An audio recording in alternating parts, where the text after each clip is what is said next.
Hello and welcome to another behind the scenes on Sea of Thieves. Today I'm joined by creative director Greg Mayles, who's going to talk to us all about the arena.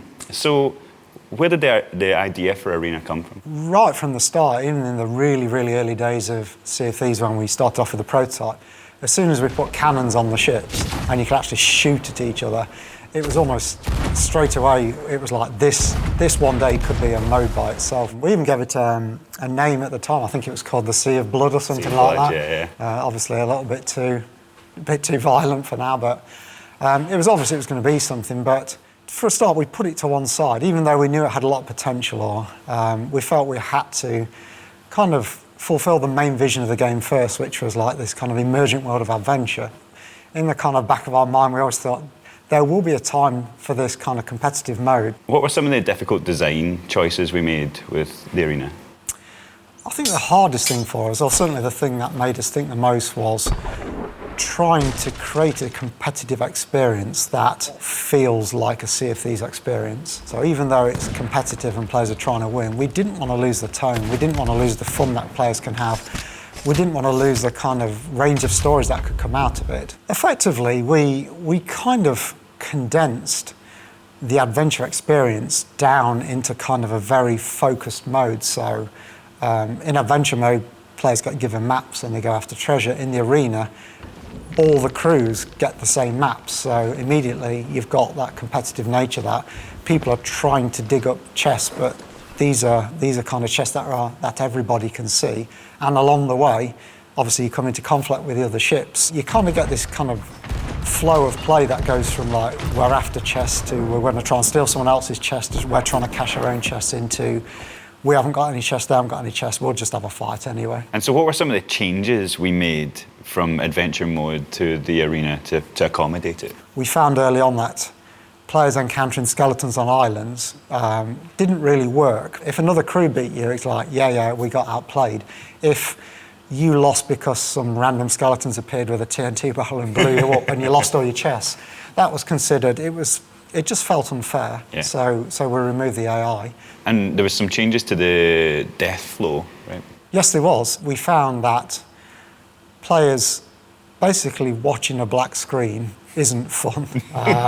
And viewers watching someone playing on a black screen isn't fun either. And there's also like kind of technical issues around the loading time going to the ghost ship and loading times coming back. In a competitive mode, if with a range of hardware on PC or Xbox, if somebody is coming back from the ghost ship faster than you are after death, that's just not fair. So, which is a key thing we kept a very close eye on in every part of the arena is this fair? Like, where do the ships start? Is that fair?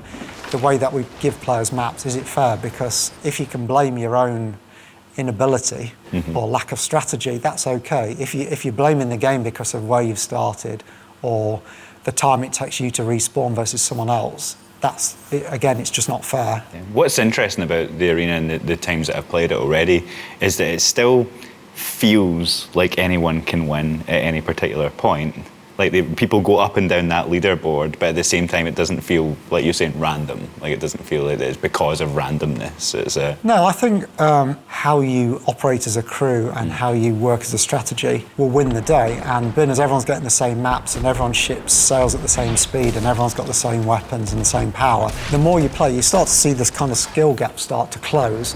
So I think that's why you start seeing 5 evenly matched crews just naturally turns into a very competitive, very close-fought experience. And as you say, anyone can win, and you could like cash a couple of chests in the dying seconds and go from like last to first. And when that happens, it feels great, but it also feels fair. And so we've very much embedded this in the Sea of Thieves world, the arena, and part of that is the Sea Dogs. So who are the Sea Dogs? They are the greatest pirates ever to exist in the Sea of Thieves. So we've got DeMarco and Lasedi Singh, who are the founders of the Sea Dogs, and also the son and daughter of the greatest pirate ever, who's mysteriously called the Pirate Lord. So they see themselves as the best pirates ever, and now they're giving everybody else a chance to test their mettle in the arena and kind of take their place amongst the greats along with the Sea Dogs. So they're basically laying down a challenge to all pirates out there. It's like, come and test your skills against other pirates, and maybe one day you can kind of join the Sea Dogs Hall of Fame. Yeah, sweet. And they are another trading company in the world, right? So how does that work? It was really important that when we introduced them, as part of it feeling like it belongs in Sea of Thieves and not this standalone mode, that it's another trading company. It's another way you can reach Pirate Legend, and it's got its own kind of progression. So as you play in the arena, you progress like the other companies. There's kind of commendation and cosmetics to win. And they've also built the what was that kind of central arch that people would pass by and maybe sail under, has now been taken over by the Sea Dogs. So they built this kind of tavern on there, and that's where all the crews that play the arena meet up, have a bit of friendly banter with the players you're going to be playing against before the contest, and then you kind of go into the arena, you kind of have a competition, and then you come back into the tavern with the same crews. So again, it could be a bit of friendly banter, maybe a bit of argument as to kind of who won, who should have won, kind of the fun that hopefully you've had together. What does the arena mean for Sea of Thieves? I think first and foremost, it's a new way to play. It's almost like a known playing time. Adventure, going on adventure is great, but often you don't know how long you're going to be out there, and sometimes you could look at the clock and you've wild hours away. Most of the time that's great. That's what the game's built on, the sense of going out there and it's you against the world, and you may be victorious, you may not. Whereas the arena is a way for players to come in and go, oh, I've only got half an hour, or I've only got an hour to play. Each contest only lasts a certain amount of time, and you're guaranteed to get a reward at the end of it. So whether you come first or last, everyone will get a reward. So it's a more guaranteed way to play, both in terms of the amount of time and the reward you get. So, well, if you're in the mood for sinking ships, Arena is due on April 30th, part of the anniversary update, and thank you very much for your time. Cheers.